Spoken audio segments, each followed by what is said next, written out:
જો તમે પણ યુપીઆઈથી પેમેન્ટ કરી રહ્યા છો તો આ સમાચાર ખાસ તમારા માટે છે, કારણ કે આવતીકાલે 1 ફેબ્રુઆરી અને આવતીકાલે યુપીઆઈની અંદર નિયમમાં બદલાવ આવી રહ્યો છે. એ બદલાવ એ છે કે યુપીઆઈ આઈડીની અંદર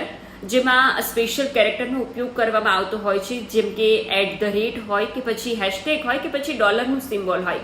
આવા સ્પેશિયલ કેરેક્ટર જો તેમાં હશે તો તમારું પેમેન્ટ ફેલ થશે. આવતીકાલથી આ નિયમ લાગુ થવાનું છે, એટલે કે તમારા યુપીઆઈની આઈડીને તમારે અત્યારે જ ચેક કરી લેવું જોઈએ કે તેમાં કોઈ સ્પેશિયલ કેરેક્ટર છે કે નહીં. અને જો સ્પેશિયલ કેરેક્ટર હોય તો તમારે તમારી બેંક અથવા તો તમે જે પેમેન્ટ કંપનીનો ઉપયોગ કરી રહ્યા છો તેનો તમારે સંપર્ક કરવાનો રહેશે, જેથી કરીને એ તમને નવું આઈડી બનાવી આપશે, જેમાં કોઈ પણ પ્રકારના સ્પેશિયલ કેરેક્ટર નહીં હોય, તેમાં માત્ર